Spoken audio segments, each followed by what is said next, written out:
عزیز دوستو، نبی پاک صلی اللہ تعالیٰ علیہ وسلم نے اپنی تشریف آوری کے کچھ مقاصد خود بیان کیے۔ ان میں سے ایک مقصد نبی کریم صلی اللہ تعالیٰ علیہ وسلم نے بیان کیا جو بخاری میں موجود ہے۔ فرمایا میں اخلاق عالیہ کی تکمیل کرنے کے لیے دنیا میں مبعوث کیا گیا ہوں۔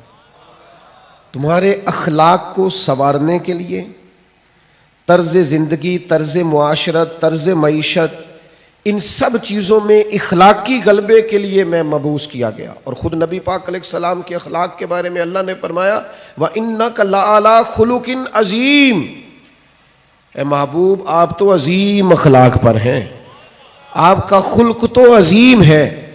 کچھ صفات ہمیں بڑی جلدی اخلاق حسنہ کی اپنانے کی ضرورت ہے، اس لیے کہ جو بے رہ روی ہے اس کو صرف نعروں سے نہیں روکا جا سکتا۔ جو ہماری طبیعتوں میں اضطراب ہے وہ صرف اچھی مجالس سے ہی فقط کر دینے سے ختم نہیں ہوگا، ہمیں ان مجالس سے پھوٹنے والی ضیاء سے، ان مجالس سے ملنے والے سبق سے، ان محافل کے انعقاد پر مرتب ہونے والی نصیحت سے، ملنے والی نصیحت سے ہمیں اپنے اوپر عملاً کچھ چیزوں کا نفاذ کرنا ہوگا۔ مثلاً ایک چیز بڑی تیزی سے پھیل گئی ہے، وہ ہے بے چینی، بے قراری، اضطراب، دوڑ دھوپ، حلم کا نہ ہونا، برداشت کا نہ ہونا۔ اور میں آپ کی خدمت میں عرض کروں، یہ عدم برداشت یہ عالمی مسئلہ بن گیا۔ کسی چیز کو لوگ قبول نہیں کرتے، مزاجوں میں ٹھہراؤ نہیں ہے، دل تنگ ہوتے نظر آتے ہیں، چھوٹی باتیں لوگ کرتے ہیں۔ عرب کی سوسائٹی کے اندر لوگ سخت مزاج تھے، وہاں کے جو بدو تھے ان کی ترش روئی کا ہر آدمی شکوہ کرتا تھا، ان کا لہجہ پتھروں سے زیادہ سخت تھا۔ پر نبی کریم صلی اللہ تعالیٰ علیہ وسلم نے اس حلم کا مظاہرہ فرمایا، حضور نے اس بردباری کا مظاہرہ فرمایا۔ پتہ ہے آپ کو دنیا میں بڑے بڑے سیانے لوگ بھی اس لیے ناکام ہو جاتے ہیں کہ ان میں بردباری نہیں، ٹھہراؤ نہیں، بے چینی ہے، بے قراری ہے، جلد بازی ہے، بات بات میں بے چینی کا اظہار کرتے ہیں۔ آپ یہ صحیح بخاری کی حدیث دیکھیے، حضرت انس بن مالک رضی اللہ تعالیٰ عنہ بیان کرتے ہیں میں نبی پاک علیہ السلام کے ساتھ تھا تو حضور نے سرخ دھاری دار چادر اوڑھ رکھی تھی، نجرانی چادر، تو ایک بدو آیا، اس نے آ کے محبوب کی اس چادر مبارک کو کھینچا۔ آپ فرماتے ہیں میں نے خود دیکھا حضور کی مقدس گردن پر اس کا نشان پڑ گیا چادر کا۔ اور جب حضور نے اس کی طرف توجہ کی تو پتہ کیا کہتا ہے؟ کہتا ہے وہ جو اللہ نے مال آپ کو دیا اس میں سے مجھے بھی کچھ عطا کریں۔ یعنی سوالی بن کے آیا ہے، مانگنے آیا، اور حال یہ ہے کہ مقدس چادر کو پکڑ کے کھینچ رہا ہے اور اس سختی سے کھینچ رہا ہے کہ گردن پر نشان پڑ گئے۔ اور جناب انس بن مالک فرماتے ہیں اس کی حرکت اتنی سخت تھی کہ محبوب کی مقدس وجود اطہر پر وہ نشان چھوڑ گئی، لیکن جب اس نے کہا میں کچھ مانگنے آیا ہوں تو فرماتے ہیں اس وقت میرا قربان ہونے کو جی چاہا جب حضور نے بات سنی اور مسکرانا شروع کر دیا۔ یہ کمال اللہ نے صرف محبوب کریم کو عطا فرمایا ہے، وہ اپنے پرائے کا غم کھانے والا، مرادیں غریبوں کی بر لانے والا، مصیبت میں غیروں کے کام آنے والا۔ یعنی وہ اس سختی سے مکالمہ کر رہا ہے کہ مقدس چادر پکڑ کے کھینچ رہا ہے۔ ہمارا دروازہ کو زور سے بجا دے نا فقیر کبھی تو ہم کہتے ہیں بھائی تو خیرات لینے آیا ہے کہ قرضہ لینے آیا ہے، توڑے گا تو دروازہ؟ لیکن کیفیت یہ ہے کہ اس نے گردن مبارک پر نشان چھوڑ دیا پر حضور مسکرائے۔ میرے دوستو طبیعتوں میں کچھ ٹھہراؤ لانے کی ضرورت ہے، حضور سے بردباری کا فیضان مانگنے کی ضرورت۔ ہماری بے چینیاں، ہماری بے قراریاں، ہماری طبیعتوں کا الجھاؤ اور ہمارا چھوٹی چھوٹی باتوں پہ لڑ پڑنا، چھوٹی چھوٹی باتوں پہ الجھ جانا، آپ یقین کریں یہ محافل اور مجالس میں بعض انتظامی معاملات کی بھی دوست پابندی نہیں کرنے دیتے۔ کسی کو کہا جائے کہ آپ ذرا رک جائیں، آپ تھوڑا ٹھہر کے آئیں، آپ اس دروازے کی بجائے اس دروازے کو اختیار کر لیں، لیکن ہماری طبیعت اس طرح کی ہوتی ہے کہ ہمیں من چاہا سارا ماحول چاہیے، ہم کسی اصول کے، کسی ضابطے کے، کسی قاعدے کے پابند نہیں رہنا چاہتے، کیوں کہ بردباری نہیں ہے۔ نوجوانوں علم بھی اسی بندے کا کام آئے گا جس میں بردباری ہوگی، بزرگ بھی وہی کہلائے گا جس میں بردباری ہوگی، سمجھدار بھی اسے کہا جائے گا جس میں حلم ہوگا، قوت برداشت ہوگی، جس کا سینہ کشادہ ہوگا۔ یعنی 14 طبق دلے دے اندر تے اسی تمبو وانگوں تانے ہو دل دریا سمندروں ڈونگے کون دلاں دیا جانے ہو. آپ کا کشادہ سینہ یہ دراصل. اور پھر ایک اور اہم چیز ہم نے اپنے نبی کریم علیہ السلام سے سیکھنی ہے، وہ ہے شجاعت، بہادری، توانا سوچ اور توانا طرز زندگی. ڈرا ڈرا انداز نہیں، سہما سہما انداز نہیں. نہیں ایسا نہ ہو کہ ذرا ذرا سی بات پہ ہمارے ہاتھ پیر پھولنے لگ جائیں. یعنی جو چیز ابھی آئی نہیں اسے سوچ کے بعض لوگ ڈپریشن کا شکار ہو جاتے ہیں. اور جن گھروں میں زیادہ آسانیاں آ گئی ہیں، سہولیات آ گئی ہیں، زندگی آسودہ ہو گئی ہے، وہاں انزائٹی اور ڈپریشن زیادہ آنے لگ گئے. آپ ذرا ذرا سی بات پر اگر گھبرائیں گے، پریشان ہو جائیں گے، مضطرب ہو جائیں گے تو زندگی میں بڑے بڑے کارنامے کیسے سر انجام دیں. زندگی تو بذات خود ایک مشقت ہے. اور اللہ فرماتے ہیں لَقَدْ خَلَقْنَا الْإِنسَانَ فِي كَبَدٍ، ہم نے انسان کو مشقت میں رہتا ہوا پیدا کیا. اس کو مشقت کرنی ہے، جدوجہد کرنی ہے. اور سمجھدار آدمی اور مالدار آدمی لیکن ذرا ذرا سی بات پر اس کے ہاتھ پیر پھولنے لگ جاتے ہیں. یہ بھی ذرا حدیث دیکھیے اور نبی پاک علیہ السلام کے اخلاق عالیہ سے فیضان حاصل کیجئے. مشکات میں، بخاری میں، مسلم میں حضرت انس بن مالک رضی اللہ تعالیٰ عنہ کی حدیث موجود ہے. فرماتے ہیں ایک رات ایسی مدینہ شریف میں آئی کہ ایک طرف سے آواز آنے لگی کسی کے چلانے کی، چیخنے کی. یکدم اہل مدینہ سارے اٹھے اور نیزے، برچیاں، تلواریں جمع کرنے لگے کہ اس جانب جاتے ہیں جہاں سے وہ آواز آ رہی ہے اور جا کر معلوم کرتے کیا حادثہ، کیا سانحہ ہوا ہے. فرماتے ہم ابھی تیاری کر رہے تھے ادھر جانے کی اور نبی پاک علیہ السلام گھوڑے پر بیٹھ کر وہاں سے واپس تشریف لا رہے تھے. اور حضور فرمانے لگے سو جاؤ سو جاؤ سو جاؤ، میں دیکھ آیا ہوں، کوئی خطرے والی بات نہیں. ہم ابھی تیاری میں تھے لیکن یہ میرے محبوب پاک کی شجاعت ہے، بہادری ہے، دلیری ہے. آپ کو زندگی کے اندر اپنے دل کو مضبوط رکھنا ہے، اعصاب کو طاقتور رکھنا ہے. بعض لوگ بڑی جلدی گھبرا جاتے ہیں، بڑی جلدی پریشان ہو جاتے ہیں. 5 منٹ سے پہلے سانس پھولنے لگتا ہے، دل دھک دھک کرنے لگتا ہے. او بھائی آپ ٹھہر جائیں، ستاروں سے آگے جہاں اور بھی ہیں، ابھی عشق کے امتحان اور بھی ہیں، تو یہ تو کام ابھی بڑا آگے تک جانا ہے. لیکن گھبراہٹ، بے چینی، پریشانی یہ بندہ مومن کی شان نہیں ہے. پلٹنا، جھپٹنا، جھپٹ کر پلٹنا یہ لہو گرم رکھنے کا ہے ایک بہانہ. طاقتور زندگی گزارے، مضبوط اعصاب کے ساتھ وقت گزارے. ذہن بنائے کہ زندگی میں پریشانی آئے گی، مجھے فیس کرنا ہے. آپ کا ذہن ہونا چاہیے. مجھے بتائیے جو جوان ہے اسے بوڑھا بھی تو ہونا ہے نا. بیمار ہے تو ایک وقت خدا نہ خواستہ وہ بھی تو آئے گا نا کہ بیماری بھی آ جاتی ہے، قوا کمزور ہونے لگتے ہیں. لیکن اگر آپ کا ہمیشہ اسی طرح پریشان رہنے کا خیال ہے تو پھر بات آگے کیسے بڑھے. تو حضور سے فیض مانگے، بہادری کا فیض. نبی پاک علیہ السلام، صحابہ فرماتے جب جنگ ہوتی تھی نا تو ہم دشمن کے سب سے زیادہ قریب نبی پاک کو پایا کرتے تھے. حضور قریب. ایک جنگ میں ہمارا ارادہ ہوا کہ ہم تھوڑا سا پیچھے ہٹ کے نئے سرے سے حملہ کریں، لیکن حضرت ابو سفیان رضی اللہ تعالیٰ عنہ فرماتے محبوب گھوڑے کو ایڑی لگاتے اور جنگ کے اندر جاتے اور آگے ہی بڑھتے چلے جاتے اور آگے ہی نبی پاک علیہ السلام پیش قدمی فرماتے. تو میں نے عرض کی حضور تھوڑا سا پیچھے ہٹ کے نئے سرے سے حملہ نہ کیا جائے. تو فرمایا نہ بھائی پیچھے نہیں ہٹنا، میں نبی ہوں، بات یہ بھی سچی ہے، اور میں عبد المطلب کا پوتا ہوں، بات یہ بھی سچی ہے، لہذا پیچھے نہیں ہٹنا، آگے کی طرف پیش قدمی کرنی. تو میرے دوست گھبراہٹ نہیں، بے چینی نہیں، الجھاؤ نہیں. میلاد شریف والے محبوب سے یہ فیضان پائیں کہ ہم نے ہمیشہ اپنے اعصاب کو مضبوط رکھنا. پھر اللہ تعالیٰ نے نا اپنی حکمت کے ساتھ لوگوں کے اندر دولت کو تقسیم کیا، یہ اس کی حکمت ہے.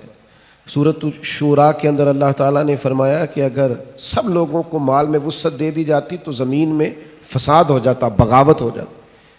سب کو مال میں وسعت نہیں ملتی، لیکن جن امیروں کو اللہ مال عطا کرتا ہے نا ان میں غریبوں کا بھی حق ہوتا ہے. قرآن مجید کہتا ہے سائل کا اور محروم کا حق ہے. یہ جو میں کہہ رہا ہوں اس پر غور کریں، حق ہے. یعنی آپ پر، امیر آدمی پر غریب کا، آپ کا خیال ہے وہ مانگنے آیا ہے اور اللہ کا قرآن کہتا ہے حق لینے آیا ہے. اس کا حق ہے. جب انسان کے مزاج میں مالی طور پر گھٹن آتی ہے نا، وہ کنجوس ہو جاتا ہے، بخیل ہو جاتا ہے. اللہ تعالیٰ نے مالی طور پر وسعت دے دیا، پر قلبی طور پر تھوڑی سی نا اس کے مزاج کے اندر گھٹن ہے، تو پھر بھی ماحول میں پریشانی پیدا ہوتی ہے. اللہ تعالیٰ بعض لوگوں کو زیادہ مال عطا کرتا ہے، ان کی ذمہ داری ہے غریب بہن بھائیوں کا، دوستوں کا، پڑوسیوں کا، سائلین کا، مساکین کا، یتیموں کا، بیواؤں کا، کمزوروں کا خیال رکھیں، ان کی مالی معاونت کریں اور ان کا حق سمجھ کر کریں. کہ اللہ، حضور سید عالم علیہ السلام کا ایک فرمان اگر کبھی ہمیں یاد ہو جائے نا، تو آپ یقین کریں کہ دل کبھی تنگ نہ ہو خرچ کرتے ہوئے. حضور فرماتے ہیں رب تمہیں جو عطا کرتا ہے نا، وہ تمہارے ضعیفوں کی برکت سے عطا کرتا ہے. وہ جو تمہارے ہاں کمزور روٹی کھا جاتے ہیں نا، غریب کھا جاتے ہیں، ان کے سبب سے اللہ تمہیں دیتا ہے. تو اگر یہ ذہن بن جائے نا کہ اللہ تعالیٰ پتہ نہیں کس کی برکت سے دے رہا ہے، تو پھر جب کوئی آئے تو بندے کا دل تنگ نہیں ہوگا، وہ پریشان نہیں ہوگا، مضطرب نہیں ہوگا. بلکہ ہم نے تو تاریخ میں ایسے بھی سخی پڑے ہیں کہ کوئی لینے آتا تھا تو اس کا شکریہ ادا کرتے تھے کہ یار تیری مہربانی، تو نے اس قابل سمجھا ہے کہ میں تیرے کچھ کام آ سکتا ہوں. نبی کریم صلی اللہ تعالی علیہ وآلہ وسلم کہ اخلاق عالیہ سے، حضور کی سیرت پاک سے ہمیں جو فیضان ملتا ہے نا، اس نقطے کو ضرور سمجھیے گا. یعنی آپ کتب سیرت میں یہ پڑھیں گے کہ مہینہ مہینہ کاشانہ نور کے اندر آگ نہیں جلی، چولہا نہیں جلا، کھجور پانی پہ گزارا. اور اگر ایک سونے کی ڈلی گھر میں پڑی رہ گئی ہے ایک ٹکڑا، تو نبی کریم علیہ السلام نماز پڑھا کے تیزی سے گھر تشریف لے گئے اور حضور نے اسے اٹھایا اور اللہ کے راستے میں خیرات کر دی. کسی چیز کو گھر میں پڑا نہیں رہنے دیا. گھر میں تو دعا مانگی تھی کہ یا اللہ ایک وقت فاقہ ہو، ایک وقت روٹی ہو. لیکن حضرت جابر ابن عبداللہ رضی اللہ تعالیٰ عنہ ارشاد فرماتے ہیں، بخاری مسلم دونوں میں موجود ہے، فرماتے ہیں کہ جب بھی کسی نے حضور سے سوال کیا ہے نا، تو جو چیز ہم نے حضور کی زبان سے نہیں سنی وہ نہیں ہے. حضور نے کبھی کسی کو لا نہیں فرمایا، یہ نہیں فرمایا نہیں ہے. اللہ کرے میں آپ کو سمجھا سکوں. یعنی گھر میں مہینہ مہینہ چولہا نہیں جل رہا، فاقوں کی دعائیں ہو رہی ہیں، لیکن جب کوئی لینے آیا ہے تو حضور نے کبھی نہیں کا لفظ اپنی زبان سے ادا. ایسا کوئی محبوب کہیں ہوگا نہ کہیں ہے، بیٹھا ہے چٹائی پہ مگر عرش نشیں ہے، اور ملتا نہیں کونین کو کیا کیا تیرے در سے، ایک لفظ نہیں ہے جو تیرے لب پہ نہیں ہے. اور آپ دیکھیے فاضل بریلوی کیا کہتے ہیں. فاضل بریلوی کہتے ہیں واہ کیا جود و کرم ہے شہ بتہا تیرا، واہ کیا جود و کرم ہے شہ بتہا تیرا، نہیں سنتا ہی نہیں، نہیں سنتا ہی نہیں مانگنے والا تیرا. اور اعلیٰ حضرت فاضل بریلوی رحمۃ اللہ علیہ فرماتے ہیں دھارے چلتے ہیں عطا کے وہ ہے قطرہ تیرا، اور تارے کھلتے ہیں سخا کے وہ ہے ذرہ تیرا. محبوب جب دھارے چلے نا، دھارے عطا کے دھارے چلے، تو پتہ چلتا ہے کہ میرے کریم نے کسی کو قطرہ عطا کیا ہے. اس کے گھر میں دھارے چل رہے ہیں، نہریں بہہ گئی ہیں. اور فاضل بریلوی فرماتے ہیں جب پورے تارے کھل جائیں نا سخا کے اور سخاوت کے، پورا گھر اور پورا محل روشن ہو جائے، تو اس کا مطلب یہ ہوتا ہے کہ کریم محبوب نے کسی کو ذرہ عطا کیا ہے. میرے کریم سے گر قطرہ کسی نے مانگا تو دریا بہا دیے ہیں، دربے بہا دیے. سخاوت کا مزاج پیدا کریں. اور غریبوں کی خدمت میں بھی گزارش ہے کہ حضور فرماتے ہیں بندہ اللہ کے ساتھ جس طرح کا گمان کرتا ہے رب بھی اس کے ساتھ اسی طرح کا معاملہ فرماتا ہے. سخاوت کا مزاج تو پیدا کریں. حضور نے فرمایا بندہ دل کا غنی ہوتا ہے. آپ ارادہ تو کریں کہ یا اللہ تو دے میں تیرے بندوں میں بانٹوں گا. آپ ارادہ تو کریں، وہ کریم ہے، عطا کرتے کہاں دیر لگتی ہے. نبی کریم صلی اللہ تعالی علیہ وآلہ وسلم کی سخاوت، اور کس طرح کی سخاوت، اس سخاوت کا انداز کیا ہے. نبی کریم صلی اللہ تعالی علیہ وسلم کے غلام حضرت انس بن مالک رضی اللہ تعالی عنہ ارشاد فرماتے ہیں کہ ایک شخص حضور کی بارگاہ میں آیا تو اس نے نا 2 پہاڑیوں کے درمیان کھڑی ہوئی بکریوں کا ریوڑی مانگ لیا. تو یہ حضور کا دربار ہے نا، محبوب نے بھی سارا ہی عطا کر دیا. سارا ہی دے دیا کریم محبوب نے. اب وہ دیہاتی آدمی تھا, گاؤں جا کے نا اپنے حساب سے اعلان کر رہا ہے. ہر آدمی کا اعلان کرنے کا سٹائل بھی اپنا ہوتا ہے نا. وہ اپنے گاؤں جا کے اپنے حساب سے اعلان کرتا ہے, کہتا ہے سارے مدینے چلے جاؤ, حضور تو اتنا دیتے ہیں کہ غربت کا ڈر ہی دور ہو جاتا ہے. سارے چلے جاؤ مدینہ منورہ. محبوب تو یوں بانٹتے ہیں. وہ میرے دوست, سخاوت کہاں سے شروع کرنی ہے؟ حضور نے فرمایا 2 کا کھانا 3 کھا لیا کرو, اور 3 کا 4 کے لیے کافی ہے, اور 4 کا 5 کے لیے. آپ مزاج تو بنائیں بانٹنے کا, ارادہ تو کریں دینے کا, پھر دیکھیں اللہ تعالیٰ کیا انداز اختیار کرتا ہے. آپ مجھ سے ناراض نہ ہوئیے گا, ویسے جس آدمی کے پاس پیسے آتے ہیں نا, وہ سب سے پہلے گاؤں چھوڑتا ہے, وہ محلہ چھوڑتا ہے جس محلے میں وہ رہتا ہوتا ہے. اس لیے کہ اب دائیں بائیں آگے پیچھے ہوتے ہیں ماڑے بندے, اور اسے وہاں جانا بڑا ضروری لگتا ہے جہاں کوٹھیاں ہی کوٹھیاں ہوں, محل ہی مال ہو, بنگلے ہی بنگلے ہوں. وہ چونکہ پرانا محلہ ہی یاد نہیں رہتا, ٹوٹی سڑک کی وہ میرے گاؤں کا غریب دہقاں سڑک کے بننے پہ تھا کیوں پریشاں, جب اس کے بچے شہر کو جا کر کبھی نہ لوٹے تو لوگ سمجھے. یہ کبھی کبھی ایسا ہوتا ہے کہ اللہ نے عطا کیا ہے تو چاہیے یہ تھا کہ تو دائیں بائیں آگے پیچھے بانٹتا. تو جا کے بیٹھی امیروں میں گیا, چلے جائیں, کوئی حرج نہیں, کوئی منع نہیں. لیکن ان لوگوں کو بھی تو یاد رکھیں جو آپ کے ساتھ بسا کرتے تھے, رہا کرتے تھے, وقت گزارتے تھے. ان کے لیے بھی تو اپنے دل میں طبیعت کے اندر گنجائش پیدا کریں. میرے عزیز, رسول اللہ بانٹتے, نبی پاک عطا کرتے, اور فاضل بریلوی فرماتے ہیں ہاتھ جس سمت اٹھا غنی کر دیا. حضور نے جس کو دیا ہے نا اسے بھی دینے والا ہی بنا دیا ہے.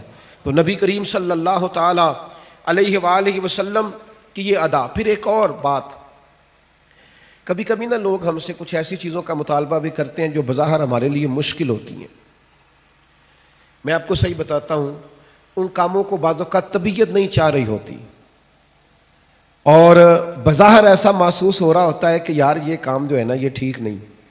آپ تم نہ وقت دیکھ رہے ہیں, نہ آپ ماحول دیکھ رہے ہیں, نہ موسم دیکھ رہے ہیں. وہ بعض اوقات ایسے مطالبات کر دیے جاتے ہیں جو ٹھیک نہیں ہوتے. لیکن میرے محبوب کے اخلاق عالیہ کا یہ بھی کمال ہے کہ حضور نہ ہمیشہ کوشش کرتے تھے آنے والے کی دلجوئی کر دی جائے. چلے اگر اس نے بے موسمی بات کر دی ہے تو یہاں سے رنگ تھوڑا بدل لیا جائے. نبی پاک علیہ السلام جب فجر کی نماز پڑھ کے نکلتے نا تو حضرت انس بن مالک رضی اللہ تعالیٰ عنہ ارشاد فرماتے ہیں کہ مدینہ منورہ کے غلام اور لونڈیاں نا اپنے پیالوں میں پانی لے کے آتی, تو پانی آگے کرتی کہ اس میں اپنا ہاتھ ڈبو دے. بخاری مسلم میں سیاستہ میں آپ کو حدیثیں ملیں گی. یعنی ان کا عقیدہ تھا کہ محبوب ہاتھ لگا دیں گے تو متبرک ہو جائے گا. اور حضور بھی امت کو یہ درس دے رہے ہیں اس عمل سے کہ واقعہ اس میں تبرک ہوتا ہے. نبی پاک کے دست مبارک سے لگی ہوئی شے متبرک ہوتی. نبی کریم صلی اللہ تعالی علیہ وسلم اپنا ہاتھ مبارک رکھ دیتے, ان کے لیے تبرک ہو جاتا, وہ گھروں کو لے جاتے. اب کبھی کبھی کیا ہوتا, جاڑے کی ٹھنڈی صبح, یعنی سردیوں کی ٹھنڈی صبح, ان کو عادت پڑی ہوئی ہے صبح پانی لے کے آنے کی, ٹھٹھرتا ہوا پانی, فجر کا وقت, سردی کا ٹائم, لیکن وہ غلام لا کے پیالے جیسے ہی آگے کرتے, حضرت انس بن مالک فرماتے ہیں میں سیدہ آمنہ کے لال پہ قربان جاؤں, کبھی ہاتھ پیچھے نہیں کیا, فوراً ہاتھ ڈبو دیتے. محبوب دل جوئی کرتے, کرم نوازی کرتے, عطائیں کرتے. محبوب کریم صلی اللہ تعالی علیہ وسلم نے کبھی ہاتھ پیچھے نہیں کیا. انہوں نے موسم نہیں دیکھا, وہ سردی میں لے آئے, پر یہ کریم ہے نا, اور دروازہ کریم سے کبھی کوئی خالی گیا ہی نہیں. ہاتھ جس سمت اٹھا غنی کر دیا. موج بحر سخاوت پہ لاکھوں سلام, محبوب پاک علیہ السلام عطا کر دیتے. او یارو, ہو سکتا ہے کبھی کوئی بے موسم حکم اماں دے ہی دیتی ہو, کبھی کوئی ایسی بات ابا جی کر دیتے ہوں جو آپ کی طبیعت کے مطابق سوٹ نہ کرتی ہو. ہو سکتا ہے کبھی گھر والے کوئی ایسی بات کریں جو برداشت کے قابل وقتی طور پر نہ ہو. لیکن یہ دیکھو نا میرے نبی کا اخلاق, یہ دیکھو نا حضور کا انداز. میلاد منانے والوں, محبوب کے نام پر نعرے لگانے والوں, اپنے مزاجوں میں وہ کشادگی بھی پیدا کرو. ہو سکتا ہے کچھ لوگ ایسا بھی کام کریں جو بظاہر طبیعت کے مطابق نہ ہو, پر کہنا ہم اس رسول کے ماننے والے ہیں جو ہمیشہ دلوں کا سہارا بنا کرتے تھے, جو ٹھنڈک پہنچایا کرتے تھے. عزیز بھائی, ایک اور بات بھی آپ سے عرض کرنی ہے. یہ جو غصہ ہوتا ہے نا انسان کی طبیعت میں, یہ غصہ نہ آنا بھی ایک بیماری ہے، غصہ آنا بھی چاہیے۔ وغلظ علیہم، دین کے دشمنوں پر بندے کو غضبناک ہونا چاہیے۔ محبوب بھی غصہ کرتے تھے۔ حضرت عائشہ صدیقہ رضی اللہ تعالیٰ عنہ فرماتی ہیں اگر کوئی دین کی حدیں توڑتا تھا نا، شریعت کی، تو حضور غصہ کرتے تھے۔ یعنی کچھ لوگ کہتے ہیں فلانے کو غصہ آتا ہی نہیں، تو میں نے کہا یہ بھی بیماری ہے، اس کا بھی علاج ہونا چاہیے۔ اگر کہیں شریعت کی نافرمانی ہو رہی ہے، اسے غصہ نہیں آتا، تو یہ بھی قابل علاج بیماری ہے، اس کا بھی علاج ہونا چاہیے۔ آپ کو غصہ، اعلیٰ حضرت فرماتے ہیں دشمن احمد پہ شدت کیجیے، وہ ملحدوں سے کیا مروت کیجیے، شرک ٹھہرے جس میں تعظیم حبیب، اس برے مذہب پہ لعنت کیجیے۔ آپ کو کبھی کبھی دین کے معاملے کے اندر غصہ بھی آنا چاہیے۔ جس حدیث میں یہ لفظ موجود ہے نا، اللہ کی رضا کے لیے محبت کرو، اس میں یہ بھی ہے کہ رب کی رضا کے لیے بغض بھی رکھو۔ غصہ بھی آنا چاہیے، لیکن ہمارا مسئلہ یہ ہے ہمیں دین کے دشمن پر غصہ نہیں آتا، وہاں تو انسانیت جاگتی ہے۔ ہمیں غصہ آتا ہے ذاتی دشمنوں پہ، اور حضور کا اخلاق یہ ہے کہ ذاتی دشمن پر غصہ کرنا ہی نہیں، جو ذات کا دشمن ہے اس پر ناراضگی قطعاً نہیں کرنی۔ وہ ذات کا، حضرت عائشہ صدیقہ رضی اللہ تعالیٰ عنہ نے حد بیان کر دی، یہ لفظ بیان کر کے ایک اتنا بڑا اخلاق کا دائرہ کھینچ دیا ہمارے گرد کہ ہمیں اپنی زندگی میں اس اصول کو کبھی نہیں توڑنا۔ سیدہ عائشہ صدیقہ رضی اللہ تعالیٰ عنہ ارشاد فرماتی ہیں نبی کریم صلی اللہ تعالیٰ علیہ وسلم نے کبھی اپنی ذات کے لیے کسی سے انتقام نہیں لیا، کبھی نہیں لیا۔ مسلم شریف میں موجود ہے۔ اور دوستو کبھی نہیں لیا اپنی ذات کے لیے انتقام۔ میلاد منانے کے لیے تشریف لانے والوں، حضور کی محفل میلاد میں حاضر ہونے والوں، کتنے زیادہ جھگڑے ہیں اس وقت جو فقط ہماری ذاتیات کے جھگڑے ہیں، صرف اور صرف ہم اپنی ذات کا بت بنائے، معاذ اللہ لوگوں سے دور ہو گئے۔ کبھی اپنی ذات کے لیے حضور نے انتقام نہیں لیا، کبھی جلال آیا بھی تو حدود اللہ کے معاملے میں۔ آج کیوں نہ اپنے دل پر یہ ارادہ کریں، فیصلہ کریں کہ ذاتیات کے جھگڑے چھوڑ دیں گے ہم۔ جہاں ہمارا ذاتی معاملہ ہوگا وہاں ہم اپنی ذات کا بت چکنا چور کر دیں گے۔ اور پھر انسان کو غصہ آتا ہے نا اپنے ماتحتوں پر، لوگ غصہ کرتے نہیں ملازمین پر، اور بعض ایسے نادان ہیں جو خواتین پر بھی غصہ کرتے ہیں، لیکن میرے محبوب کریم علیہ السلام کی یہ عادت صحیح کتب، صحیح احادیث میں حضور کا یہ اخلاق موجود ہے۔ محبوب نے اپنے دست مبارک سے نہ کبھی کسی غلام کو مارا، نہ کبھی کسی عورت پر ہاتھ اٹھایا۔ رسول اللہ صلی اللہ تعالی علیہ وسلم نے یہ حد بندی بیان کی کہ آپ کو اپنی ذات کے لیے کبھی کسی سے انتقام نہیں لینا۔ یہ سوچ کبھی بنا کر تو دیکھیں، یہ قاعدہ قانون اپنی زندگی میں اس کا نفاذ تو کریں۔ ہر جگہ ذاتی جھگڑے، ذات کے معاملات ہم نے کھڑے کیے ہوئے ہیں۔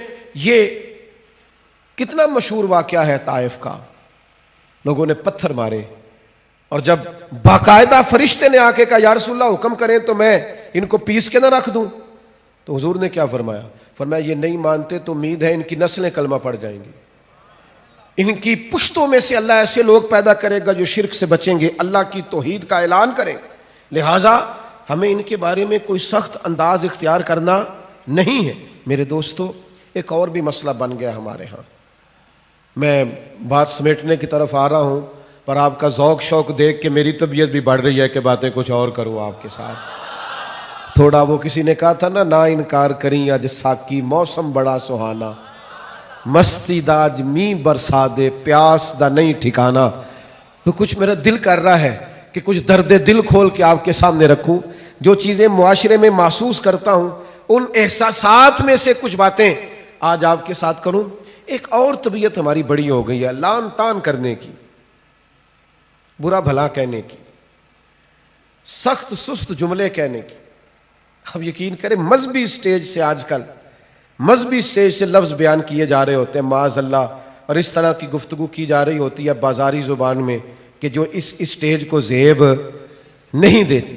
اتنے اعزاز والی جگہ پر بیٹھ کر آپ اتنی کمزور بات کر رہے ہیں، کچی بات کر رہے ہیں، اور ایسا جملہ بول رہے ہیں جو جملہ ہی بازاری ہے۔ وہ جی فلانے نے کہا ہے تو میں اس کے جواب میں کہہ رہا ہوں، آپ اس کی سطح پہ اتر آئیں گے۔ وَإِذَا خَاطَبَهُمُ الْجَاهِلُونَ قَالُوا سَلَامًا، جاہلوں سے تو کبھی انسان کی گفتگو ہو تو انہیں سلام کیا جاتا ہے، ان کی سطح پر اتر کر بات نہیں کی جاتی، یہ طریقہ ہی درست نہیں ہے۔ میرے عزیز، حضرت انس بن مالک رضی اللہ تعالیٰ عنہ ارشاد فرماتے ہیں، جب ایک مقام پہ کہا گیا نا حضور علیہ السلام کو، صحابہ فرماتے ایک مقام پہ کہا گیا یا رسول اللہ آپ دعا کر دیں یہ تباہ ہو جائیں، تو حضور فرمانے لگے مجھے لعنت کرنے والا بنا کے نہیں بھیجا گیا، مجھے تو رحمت للعالمین بنا کر بھیجا گیا۔ تو جو بنا کر بھیجا گیا ہے، جو حضرت عیسیٰ علیہ السلام کو ایک شخص برا بھلا کہہ رہا تھا، آپ دعائیں دے رہے تھے، ایک صاحب نے کہا حضور وہ برا بھلا کہہ رہا آپ دعائیں دے رہے، فرمانے لگے اس کے اندر جو ہے وہ باہر نکل رہا ہے اور میرے اندر جو ہے وہ باہر نکل رہا ہے، تو اب یہاں جس چیز کا سٹاک ہے وہی نکلے گا نا، تو اب کچھ لوگوں کے اندر جو بھرا ہوا وہی باہر آئے گا۔ حضرت انس بن مالک کا یہ فرمان، اللہ کرے امت یاد کرے۔ حضرت انس بن مالک ارشاد فرماتے ہیں نہ تو نبی پاک فحش گو تھے، کوئی ایسی بات نہ کرتے جو خلاف ادب ہوتی، نہ لعنت کرنے والے تھے، نہ آپ کا کلام اس طرح کا ہوتا تھا جس طرح کا عرب میں بد کلامی سے گفتگو کی جاتی تھی۔ فرماتے اگر کبھی حضور کو بڑا جلال بھی آتا تو اتنے لفظ فرماتے تھے اس کی پیشانی خاک آلود ہو، اس سے زیادہ کبھی میرے نبی کریم نے کوئی بات ارشاد، ناک خاک آلود ہو، پیشانی خاک آلود ہو، اس سے بڑھ کر کبھی کوئی جلال کا جملہ حضور کی زبان سے نہیں نکلا۔ آپ کی خدمت میں عرض کروں گا، آپ کا لہجہ اتنا میٹھا ہو، اتنا باوقار ہو، لفظ اتنے جچے تلے اور حسین ہو کہ آپ کو نعرہ لگا کے نہ کہنا پڑے غلام ہے رسول کے غلام ہے، بلکہ آپ کے لہجے سے اندازہ ہو کہ یہ کوئی عام نہیں ہے، یہ رسول اللہ کا غلام ہے۔ اس کا انداز بتاتا ہے نبی پاک کا غلام ہے، اس کے لفظ اور جملوں کی تاثیر بتاتی ہے یہ رسول اللہ صلی اللہ علیہ وسلم کا غلام ہے۔ یعنی آپ کہتے پھریں کہ میں بلبل خوش لہجہ گلزار نبی ہوں، میٹھی میری باتیں ہیں، میں نمک خار نبی ہوں، حضور کا نمک کھاتا ہوں، اس لیے لہجے میں مٹھاس آ گئی۔ تو نبی کریم صلی اللہ تعالیٰ علیہ وسلم کو اللہ تبارک و تعالیٰ نے اخلاق عالیہ کی بلندیوں کے ساتھ دنیا میں مبعوث فرمایا۔ ایک بات جو آج امت کو بڑی سمجھنی ہے اور جس پر امت کو بہت زیادہ غور کرنا ہے، وہ یہ ہے کہ امت کو نا اب کچھ دائروں کا پابند ہونا پڑے گا، اب اپنی زندگی میں کچھ اصول وضع کرنے پڑیں گے، کچھ قاعدے بنانے پڑیں گے۔ آپ کو پتہ ہے دنیا میں سب سے بہترین زندگی وہ لوگ گزارتے ہیں جو اپنے وقت کو مینٹین کرتے ہیں۔ سب سے قیمتی وہ شخص ہوتا ہے جس نے اپنے ٹائم کو مضبوط کر لیا، مربوط کر لیا۔ ہمیں اخلاقی رویوں کے معاملے میں اپنے آپ کو ٹھیک کرنا ہے۔ آئیں گے لوگ اکسائیں گے، لوگ آئیں گے غصہ دلائیں گے، لوگ آئیں گے کوئی ایسی بات کریں گے جس سے آپ کی طبیعت میں وہ بات گراں گزرے گی، آپ کے گھر کے اندر سے کچھ ایسی آوازیں اٹھیں گی جس پر آپ سخت ہوں گے۔ لیکن میرے بھائی، حضور علیہ السلام نے نا اخلاق سکھایا ہے ہمیں۔ اگر ہم رد عمل کے طور پر بھی کبھی سختی دکھائیں گے تو پھر ہم نے سیکھا کیا ہے، پھر ہم نے لیا کیا ہے؟ ہمیں اخلاق عالیہ کی ان بلندیوں پر سفر کرنا ہے، بلندیوں پر۔ ایک حضور کا بہت بڑا اخلاق یہ ہے کہ نبی کریم معاف کر دیا کرتے تھے۔ حضور درگزر فرماتے، اور صرف درگزر نہیں فرماتے، جو میں بات کرنے لگا ہوں وہ خاص کرنے لگا ہوں۔ ایک ہوتا ہے کسی کو معاف کر دینا اور معاف کر کے پھر اس شخص پر احسان جتلانا اور اس کے بارے میں اپنا رویہ اس طرح کا رکھنا کہ دیکھا نا میں نے معاف کر دیا ہے، اتنا ہی کافی نہیں کہ میں نے تمہیں کچھ کہا نہیں، یہ انداز نہیں۔ بلکہ بہت سارے لوگ تو اس طرح معاف کرتے ہیں کہ پہلے پچھلی ساری ڈائری کھولتے ہیں، سارے صفحے اور ورق الٹتے ہیں، اتنی باتیں سناتے ہیں، تو نے یہ بھی کیا، تو نے یہ بھی کیا، اور میں یہ بھی کر سکتا ہوں، میں یہ بھی۔ وہ آخر میں معاف کرتے ہیں تو وہ معاف نہیں کیا ہوتا انہوں نے اپنی باتوں سے پوری سزا دی ہوتی ہے، وہ سب کچھ کر چکے ہوتے ہیں۔ اب وہ معافی اس طرح کی ہوتی ہے کہ وہ معافی لگ نہیں رہی ہوتی، وہ لگتا ہے کہ یار وہ جو تیرے جملے تھے وہ تو تلوار اور نیزے بن کے سینے میں پوری طرح پیوست ہو گئے، اب تو کیا معاف کر رہا۔ نبی پاک علیہ السلام کا کمال دیکھو، جناب ابو سفیان ہر جنگ میں مقابلے میں رہے، سردار بن کے، سپہ سالار بن کے لڑنے کے لیے آتے رہے، لیکن فتح مکہ کے موقع پر جب وہ معافی مانگنے آئے اور جب وہ کلمہ پڑھنے آئے، ان کا کلمہ میرے محبوب نے اس طرح قبول کیا اور انہیں معافی اس طرح سے دی کہ میری معافی نہیں دی، ساتھ میرے رسول نے عزت بھی عطا فرمائی، ساتھ رسول اللہ صلی اللہ تعالی علیہ وسلم نے اعزاز بھی عطا کیا۔ جناب ابو سفیان رضی اللہ تعالیٰ عنہ کو معاف بھی کیا، فرمایا آپ کو معاف بھی کیا، آپ نے کلمہ پڑھا قبول کیا، اور ساتھ فرمایا جو ابو سفیان کے گھر میں داخل ہو جائے گا میں اسے بھی معاف کر دوں گا۔ یہ دیکھو معافی بھی دی ہے اور عزت بھی دی ہے، خود بھیک دیں اور خود ہی کہیں منگتے کا بھلا ہو، ساتھ عزت بھی عطا کی، وقار بھی دیا، بلندی بھی دی۔ کیا نرالا رنگ ہوگا حضرت ابو سفیان کا، کیا سوچتے ہوں گے وہ لوگ بھی، کیا محسوس کرتے ہوں گے کہ کہاں ہمارا وقت گزرا اور کیا اعزاز ہمیں ملا۔ فرمایا تمہیں معاف بھی کرتے ہیں اور شان بھی دیتے ہیں۔ یہ میرے رسول پاک کا مزاج ہے۔ کہا تھا عثمان بن طلحہ نے جب حضور ہجرت کر رہے تھے کہ میں آپ کو چابی نہیں دوں گا کہ آپ اندر سے بیت اللہ شریف کی زیارت کر لیں، تو حضور نے فرمایا میں چابی ایک دن لے لوں گا تم سے۔ حضور نے فتح مکہ کے موقع پر چابی لے لی، کہتے ہیں لے لی چابی حضور نے، لیکن جب میں معافی مانگنے کی نیت سے آگے بڑھا تو مجھے معافی بھی ملی اور چابی بھی دوبارہ ملی۔ یعنی حضور نے معاف بھی کیا اور عزت بھی عطا کی۔ نبی پاک صلی اللہ تعالیٰ علیہ وسلم نے حضرت سعد بن معاذ رضی اللہ تعالیٰ عنہ سردار تھے قبیلے کے، مسلمان ہوئے، نبی پاک کے غلام ہوئے، اور اتنا شانوں والا آدمی جن کے جنازے میں محبوب خود شامل ہوں، جن کی قبر پر کھڑے ہو کے نبی پاک علیہ الصلوۃ والسلام تسبیحات پڑھے، جن کو محبوب پاک اتنا اعزاز دے۔ حضرت سعد بن معاذ آئے تو حضور نے فرمایا اٹھ کے استقبال کرو، تمہارا سردار آیا ہے۔ حضور عزتیں عطا کرتے، نوازتے۔ ہم نہ کبھی معاف کر دیں تو سینہ نہیں صاف کرتے، کشادگی پیدا نہیں کرتے۔ جن سے غلطیاں ہو گئیں انہوں نے کئی دفعہ ہاتھ پھیلا کر معافیاں مانگی، غلطی ہو گئی تھی بہو سے، اس کے باپ نے بھی آ کے معافی مانگی، ماں نے بھی معافی مانگی، اس بیٹی نے بھی کئی دفعہ مانگی، ہم نے کہہ بھی دیا چلو ٹھیک ہے، سینہ نہیں صاف کیا، دل سے بات نہیں نکالی۔ مومن کے سینے میں غل نہیں رہا کرتا، بوجھ نہیں رہتے، مومن سینے صاف کر۔ ہو گئی غلطی ہمارے چھوٹے بھائی سے، بھول گئے تھے، ہمارے پڑوسی ایک دفعہ غلطی ہو گئی، وہ بس کر دیں یار۔ اس محبوب کے ماننے والے ہیں جو چیز سب سے پہلے عطا کرتے تھے وہ معافی تھی۔ حضور فوراً معاف کر دیتے، نبی پاک کا طریقہ ہی معاف کر دینا تھا۔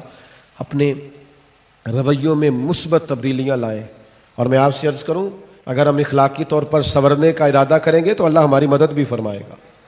ہم اگر خیال کریں گے نا یار میں ایک ایک کر کے اپنی عادات پر محنت کروں تو اللہ بڑا کریم ہے، کرم ہوگا۔ آپ کوشش کریں کچھ طبیعتیں بدل جائیں۔ اب رویوں کا بوجھ لوگوں سے سہا نہیں جاتا، ہمارے لہجوں کی سختی بہت سارے لوگوں کے لیے سہانے روح بن گئی ہے، ہمارا انداز بڑے بوڑھوں کا دل توڑتا ہے، بڑے غریبوں کو ستاتا ہے، بڑی جگہوں پہ آزمائش پیدا کرتا ہے۔ ہمیں اپنے اخلاق پر خاص توجہ مبذول کرنے کی ضرورت ہے۔ آج اس پروقار محفل سے جب آپ اٹھیں تو اپنے لہجے پر، انداز پر، اخلاق پر، رویے پر ضرور غور کریں، اپنے اندر کچھ ایسی خوبصورت تبدیلیاں لائیں کہ کسی کو پتہ چلے کہ اس میلاد سے یہ بدل گیا ہے۔ اللہ کی بارگاہ میں دعا ہے اللہ ہماری حاضری کو قبولیت کا درجہ عطا فرمائے۔